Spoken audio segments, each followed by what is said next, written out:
अस्सलाम वालेकुम students, welcome to my YouTube channel. आज हम मिसलेनियस एक्सरसाइज 2 का क्वेश्चन नंबर 6 सॉल्व करेंगे।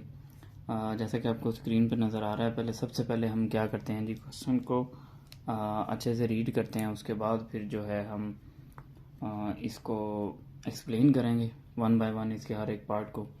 क्वेश्चन नंबर 6 है, if log of 2 is equal to 0.3010, log of 3 and log of 5, यानी log 2, log 3 एंड log 5 की values given है और हमने कुछ एक्सप्रेशन को इवेल्युएट करना है by applying laws of log। ठीक है।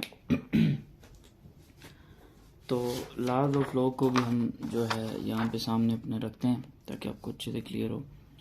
अच्छा, यहाँ पे देखें, आपके पास जो नंबर है वो है 30। ठीक है, हमने इसको log लॉज यूज़ करते हुए जो है वो सोल्व करना है। तो 30 की सबसे पहले हम करते हैं फैक्टराइजेशन। तो 2 के टेबल पे करेंगे 2 15 ज़ा 30, 3 5 ज़ा 15 और 5 एंड 5। ये जो प्राइम फैक्टराइजेशन मैंने की है ये तो आपको ऑलरेडी आती होगी, लेकिन फिर भी कुछ बच्चे इसमें जो थोड़ा बहुत होते हैं, कंफ्यूज होते हैं ये कहाँ से आया, तो इसलिए मैंने डिटेल लिख दिया। log 30 की जगह अब हम लिख सकते हैं 2 × 3 × 5 और बेस इसकी b। अब आप देखें यहाँ पे 3 नंबर हैं और तीनों के तीनों नंबर जो हैं वो क्या हो रहे हैं, मल्टीप्लाई।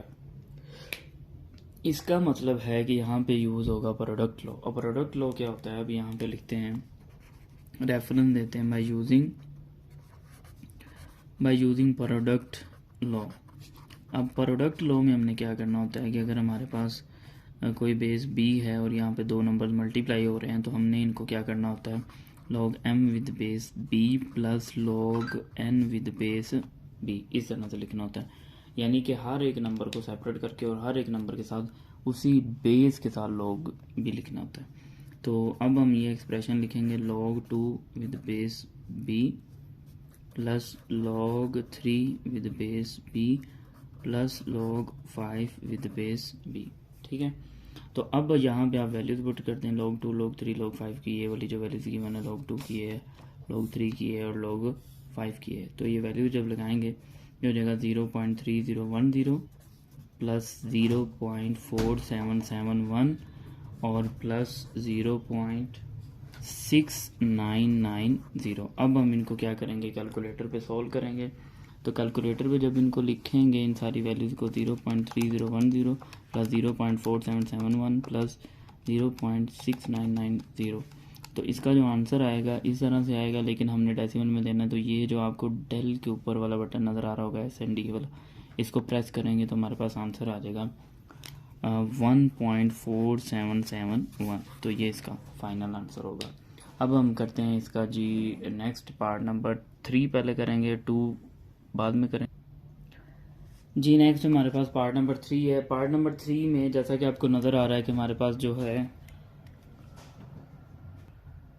अच्छा इसमें हम क्या करेंगे, सबसे पहले जो है इस 360 की क्या करेंगे, फैक्टराइजेशन करेंगे। तो यहाँ पे रफली जो है हम 360 को फैक्टराइज कर लेते हैं। 2 के टेबल पे करेंगे 2 1 ज़ा 2, 2 8 ज़ा 16 और 0 वैसे। फिर अगेन 2 पे करेंगे 2 9 ज़ा 18 और 0 एज इट। फिर 2 पे करेंगे तो हमारे पास आ जाएगा 45। अब 3 पे करेंगे आ जाएगा 15।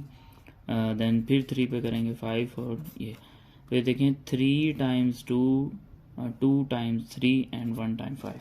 तो ये इसकी फैक्टराइजेशन आई है। इसको लिखते हैं log 2 exponent 3, 3 exponent 2 multiply by 5। अब आप देखें ये तीनों जो नंबर्स हैं ये क्या हो रहे हैं, मल्टीप्लाई हो रहे हैं। तो इसका मतलब यहाँ पे ये प्रोडक्ट लॉ अप्लाई होगा। प्रोडक्ट लॉ के अकॉर्डिंग हम इसको कैसे लिख सकते हैं, मल्टीप्लाई हो रहे हैं और सिंगल लॉ की फॉर्म में लिखे हों तो हम इसको क्या करेंगे, जो है एडिशन लगा देंगे। ठीक है। और जितने भी नंबर यहाँ पे होंगे हम इनके साथ क्या करेंगे, सेपरेटली log भी लिख देंगे। तो अब हम यहाँ पे लिखते हैं by using product law of log, by using product law of log। अब प्रोडक्ट लॉ ऑफ log के अकॉर्डिंग पहले हम वो log का जो रूल है वो भी लिख लेते हैं।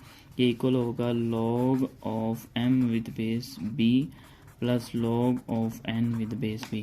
तो जब हम यहाँ पे अप्लाई करेंगे तो ये हमारे पास आ जाएगा log 2 with exponent 3 plus log यहाँ पे बी भी आएगा बेस में, इधर भी बी लिखते हैं, log with base b 3 exponent 2 plus log 5 with base b. तो अब आप देखें अभी भी हम इसकी जो वैल्यू हम पुट नहीं कर सकते, ये 3 को और इस 2 को किसी तरह से हम क्या करेंगे, ख़त्म करेंगे। तो हम ये 3 स्टार्ट पे आ जाएगा, यहाँ पे लिखेंगे बाय यूजिंग एक्सपोनेंट लॉ। तो एक्सपोनेंट लॉ ऑफ लॉ क्या है, यहाँ पे लिखेंगे एक्सपोनेंट लॉ ऑफ लॉग, यहाँ पे लिखेंगे लॉग ए एम और एन, तो इसको लिख सकते हैं n log m with base a. तो यहाँ पे जब हम अप्लाई करेंगे फर्स्ट और सेकंड टर्म पे, यानी इन दोनों टर्म पे ये एक्सपोनेंट वाला, तो 3 log 2 with base b plus 2 log 3 with base b plus log of 5 with base b. ठीक है, अब वैल्यूज पुट कर देते हैं। log 2 की क्या value 0.3010 plus 2 multiply 0.4771 plus log 5 की 0.6990। ये वैल्यूज मैंने यहाँ से देख के लगाई हैं, क्वेश्चन के अंदर जो है गिवन है। ठीक है, ये ना आप समझ रहे हो, पता नहीं कहाँ से देख के लगा रहे हैं सर वैल्यूज। तो अब जो है हम इसको कैलकुलेटर पे कैलकुलेट करते हैं। 3 मल्टीप्लाई 0.3010 प्लस 2 मल्टीप्लाई 0.4771 और प्लस 0.6990, तो इसका आंसर आएगा 2.55562। तो इसका जो आंसर है फाइनल वो आ गया 2.5562। तो ये फाइनल आंसर आ गया। अब हम इसका सेकंड पार्ट जो है वो सोल्व करते हैं। तो सेकंड पार्ट हम यहाँ पे लिखते हैं कि पहले सेकंड पार्ट है क्या हमारे पास, log ऑफ 0.24। अब ये पार्ट हम क्यों सेपरेटली कर रहे हैं, इस बात का भी आपको आइडिया हो जाएगा कि हम क्यों इसको सेपरेटली कर रहे हैं। log 0.24 with base b. ठीक है, अब देखेंगे हमने इसको किस तरह से सॉल्व करना है। अच्छा, इसमें यहाँ पे बहुत सारी चीज़ें हैं जो कि हमने डिस्कस करनी है, तो आपने इसको अच्छे से समझ। अच्छा, सबसे पहले तो ये देखें ना, ये जो एक्सप्रेशन है, ये जो क्वेश्चन है आपके पास है डेसिमल में, तो हम सबसे पहले क्या करेंगे, इसका डेसिमल रिमूव करेंगे। अब डेसिमल हम किस तरीके से रिमूव करेंगे, तो वो आप देखें कि यहाँ पे हम लिखेंगे log of b 0.24, decimal remove किया 1 और आके 2 डिजिट्स हैं तो 2 zeros। तो ये जो है आपका क्वेश्चन बन गया 24 divide by 100 with base b. अब आप क्या करें, 24 की फैक्टराइजेशन कर लें। तो 24 की फैक्टराइजेशन यहाँ पे करते हैं। 24 की जो फैक्टराइजेशन हम करेंगे तो ये आएगा 212 26 2331 और 100 को करेंगे 2 पे, फैक्टराइजेशन आपको आती होगी 250 225 आ गया, 5 5 25 और 5 1। ठीक है, तो जब हम इधर फैक्टराइजेशन लिखेंगे log b, यह आएगा 2 multiply 2 multiply by 2 multiply by 3। ठीक है, और डिवाइड में 2 multiply 2 multiply by 5 multiply by 5। अच्छा, अब आप देखें पिछला जो क्वेश्चन किया था ना, अगर मैं आपको दिखाऊं तो उसमें मैंने क्या किया था, फैक्टराइजेशन करने के बाद ना मैंने एक्सपोनेंट में लिख दिया था 2 की पावर 3, 3 की पावर 2 और 5, इस तरह से लिख दिया था। लेकिन यहाँ पे मैंने ऐसे नहीं किया, यहाँ पे मैंने सिंगल पावर लिखी है। क्यों सिंगल पावर लिखी है, अभी आपको इस चीज़ का आइडिया हो जाएगा। देखिए यहाँ पे ना कुछ टर्म्स कैंसिल हो रही हैं, इस वजह से मैंने ऐसे किया, ताकि जो है सिंप्लीफिकेशन कम करनी पड़े। ठीक है, तो कम स्टेप्स करना पड़े, कैलकुलेशन कम। तो अब जब हम इसको सॉल्व करेंगे ना, तो देखें ये क्या बन जाएगा, ये आपके पास आ गया log बेस b। ठीक है, 2 multiply by 3 divide by 5 square.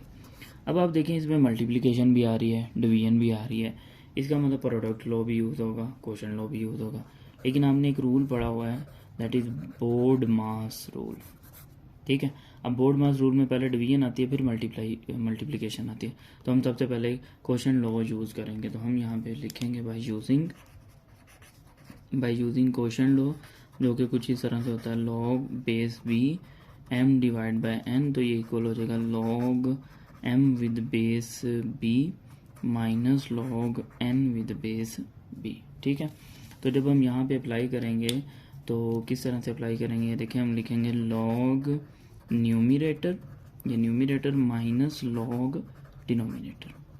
ठीक है, अब आप देखिए यहाँ पे कौन सा लॉ अप्लाई हो रहा है, प्रोडक्ट। ठीक है, इधर कौन सा लॉ अप्लाई हो रहा है, प्रोडक्ट, और इधर कौन सा लॉ अप्लाई हो रहा है, एक्सपोनेंट। तो ये दोनों लॉज जो हैं यहाँ पे हम अप्लाई करते हैं। तो देखिए ज़रा किस तरह से अप्लाई करते हैं। तो ये लास्ट जो है हम यहाँ पे अप्लाई करेंगे, तो ये आपका हो जाएगा log of 2 with base b plus log of 3 with base b minus 2 log of 5 with base b। ये देखें ये दोनों मल्टीप्लाई हो रहे थे, तो हमने क्या किया, मल्टीप्लाई हो रहे थे तो हमने इसको कन्वर्ट कर दिया एडिशन में, ठीक है। और यहाँ पे क्या हो रहा था कि पावर थी तो इसको ले स्टार्ट पे। अब वैल्यू पुट कर देते हैं, तो log of 2 की वैल्यू 0.3010 माइनस log of 3 की 0.4771 और माइनस 2 मल्टीप्लाई 0.6990। तो देखते हैं कि अब हमारे पास कैलकुलेटर पे इसका क्या आंसर आता है। 0.3010 सॉरी यहाँ पे एक मिस्टेक हो गई, प्लस आएगा यहाँ पे, प्लस 0.4771 माइनस 2 मल्टीप्लाई 0.6990। तो इसका आंसर हमारे पास आ गया माइनस 0.6199, ठीक है, ये आंसर आ गया। अब इसका आंसर जो है यहाँ तक बिल्कुल ठीक है, लेकिन बुक के पीछे इसका ये आंसर नहीं है, ठीक है। बुक वालों ने अब क्या किया हुआ है, आपको याद होगा जब हमने एक टॉपिक पढ़ा था एक्सरसाइज 2.3 से पहले, वो टॉपिक ये था करेक्टरिस्टिक एंड मेंटिसा वाला, करेक्टरिस्टिक एंड मेंटिसा वाला, ठीक है। ये टॉपिक हमने पढ़ा था, वहाँ मैंने आपको बताया था कि जो आपका करेक्टरिस्टिक है वो क्या क्या हो सकता है। वो करेक्टरिस्टिक पॉजिटिव भी हो सकता है, नेगेटिव भी हो सकता है, ज़ीरो भी हो सकता है। लेकिन जो मेंटिसा के बारे में हमने पढ़ा था, मेंटिसा के बारे में हमने ये पढ़ा था कि ये आपका क्या होगा, नॉन नेगेटिव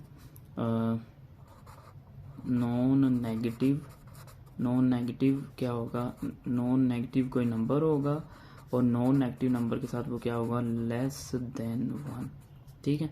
अब आप यहाँ पे देखें ये जो माइनस लिखा हुआ है ना, माइनस, ये माइनस इस ज़ीरो के साथ भी है, यानी ये करेक्टरिस्टिक है और ये क्या है, मेंटिसा। अब कैसे पता चलेगा ये करेक्टरिस्टिक और मेंटिसा है।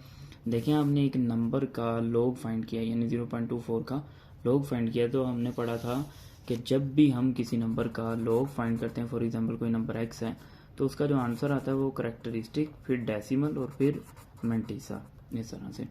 तो ये जो इसका फाइनल आंसर है माइनस 0.6199, तो ये बेसिकली क्या है, ये नेगेटिव है, यानी करेक्टरिस्टिक भी नेगेटिव है और मेंटिसा भी नेगेटिव है। लेकिन हमने तो पढ़ा है कि मेंटिसा नॉन नेगेटिव होता है, तो हम इसे पॉजिटिव बनाने के लिए हम क्या करेंगे, ज़ीरो से जो नेक्स्ट नंबर है वो इसमें ऐड भी करेंगे और सब्ट्रैक्ट भी करेंगे।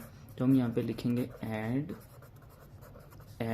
एंड सब्ट्रैक्ट 1, तो ये आपका हो जाएगा 1 माइनस 0.6199, ऐड वाला जो है इसके साथ लिख दिया और माइनस वाला साइड पे लिख दिया। अब इसको कैलकुलेटर पे आप सॉल्व करें, यानी आप कैलकुलेटर पे लिखें 1 माइनस 0.6199, ठीक है। इसका आंसर ये आ गया 0.3801 माइनस 1। अब आप इसको पहले लिखें और इसको लिखें बाद में। अब अगर आप गौर से देखें ये आपका करेक्टरिस्टिक है और ये क्या है, मेंटिसा। तो देखिए हमने करेक्टरिस्टिक को क्या बना लिया, पॉजिटिव, और सॉरी करेक्टरिस्टिक पहले से नेगेटिव था, वो पॉजिटिव नेगेटिव या ज़ीरो हमें से कोई गलत नहीं है। लेकिन मेंटिसा क्या होना चाहिए, नॉन नेगेटिव होना चाहिए। तो माइनस 1.3801 इस तरह से आपने नहीं लिखना है इसको, ठीक है। मैंने पहले इसलिए लिख के इसको क्रॉस किया है, ठीक है। आपने इसको लिखना है 1 बार 0.3801। तो ये जो 1 के ऊपर माइनस लिखें, ये शो कर रहा है कि ये जो माइनस है ये सिर्फ और सिर्फ करेक्टरिस्टिक के साथ है। अगर हम साइड पर लिखेंगे इसका मतलब ये माइनस करेक्टरिस्टिक के साथ भी है और मेंटिसा के साथ भी है, ठीक है। तो ये जो सारा प्रोसीजर हमने यहाँ से आगे तक किया है, यानी आंसर अगर आप ये लिखते हैं ये भी सही है, लेकिन according to rules of log आपका मेंटिसा क्या होना चाहिए, नॉन नेगेटिव। तो जिसकी वजह से हमने आगे इसको सॉल्व किया, ठीक है। तो आई होप कि आपको ये समझ आया होगा। ये सारा जो प्रोसीजर हमने किया है ये मेंटिसा को नॉन नेगेटिव बनाने के लिए किया है। इस तरह के क्वेश्चन हमने 2.6 के क्वेश्चन नंबर 2 में भी किया, अगर आपने वो वीडियो देखी होंगी। तो आज का जो हमारा लेक्चर है वो यहाँ पे कंप्लीट होता है। आई होप कि सारी चीज़ें आपको क्लियर हुई होंगी, लेकिन अगर फिर भी किसी स्टेप में कोई कन्फ्यूजन है तो आप कमेंट्स में मुझसे ज़रूर पूछें, और डिस्क्रिप्शन में मेरा व्हाट्सअप नंबर भी गिवन है, उस पर भी आप मुझसे कॉन्टैक्ट कर सकते हैं। इसके अलावा अगर आपको मेरा काम और मेरी वीडियोस अच्छी लगती हैं तो आप वीडियोस को जो है ज़रूर लाइक करें और अपने दोस्तों के साथ भी वीडियोस को ज़रूर जो है शेयर करें। और अगर आपको मेरा काम पसंद आता है तो आप अपने दोस्तों के साथ लाजमी शेयर करें। और अगर आप मुझे कोई सजेशन देना चाहें मेरे काम के हवाले से तो वो भी आप सजेशन दे सकते हैं। नेक्स्ट वीडियो में इंशाल्लाह नेक्स्ट क्वेश्चन के साथ हाजिर होंगे। अल्लाह हाफिज़।